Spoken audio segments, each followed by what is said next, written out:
మెదక్ జిల్లాలో వర్షాలతో నష్టపోయిన గ్రామాల్లో పర్యటించారు మంత్రి హరీష్ రావు. జహీరాబాద్ నియోజకవర్గంలో నియల్కల్, జరాసంగం మండలాల్లో పలు ఏరియాలను పరిశీలించారు. ఇల్లు కూలిపోయిన వారికి వెంటనే తాత్కాలిక నివాస సదుపాయాలను ఏర్పాటు చేయాలన్నారు. వరదలతో పంట కోల్పోయిన రైతులకు పరిహారం అందేలా చూస్తామని హామీ ఇచ్చారు.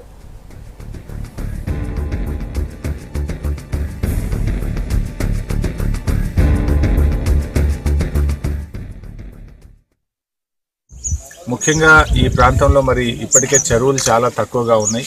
మరిన్ని కొత్త చెరువులను కూడా ఏర్పాటు చేసి మరిన్ని పర్కులేషన్ ట్యాంక్స్, చెక్ డ్యామ్స్ కూడా నిర్మాణం చేసి ఈ ప్రాంతంలో భూగర్భ జలాలు పెరిగే విధంగా ప్రయత్నం చేయడం జరుగుతుంది. ముఖ్యంగా మరి యుద్ధ ప్రాతిపదికన ఎక్కడైతే పంటలు నష్టపోయినారో, ఇల్లు కూలిపోయినాయో వారందరికీ రెవెన్యూ డిపార్ట్మెంట్ ద్వారా వారికి తక్షణమే రేపు సాయంత్రం కల్లా 24 గంటల్లో సహాయాన్ని అందించాలని జిల్లా కలెక్టర్ గారిని, రెవెన్యూ యంత్రాంగాన్ని ఆదేశించాం. పంటలు నష్టపోయినవన్నీ కూడా ఎన్యూమరేషన్ చేసి రాష్ట్ర ప్రభుత్వానికి పంపాల్సిందిగా వారిని ఆదేశించడం జరిగింది. నివేదికలు వచ్చిన వెంటనే తప్పకుండా నష్టపోయిన రైతాంగాన్ని అందరికీ కూడా ఇన్పుట్ సబ్సిడీని అందించి రాష్ట్ర ప్రభుత్వం తరఫున వారందరినీ కూడా ఆదుకోవడం జరుగుతుంది.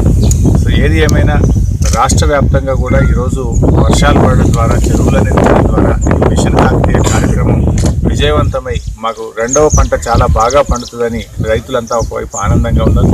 కొంత లోతట్టు ప్రాంతాల్లో ఉండి నష్టపోయినటువంటి రైతులు కొంత బాధలో కూడా ఉన్నారు. సో తప్పకుండా నష్టపోయిన ప్రతి రైతును కూడా ఈ ప్రభుత్వం ఆదుకుంటుంది. వచ్చే రబీ పంట కోసం కూడా అన్ని రకాల ఏర్పాట్లను కూడా ప్రభుత్వం చేసుకుంటా ఉంది.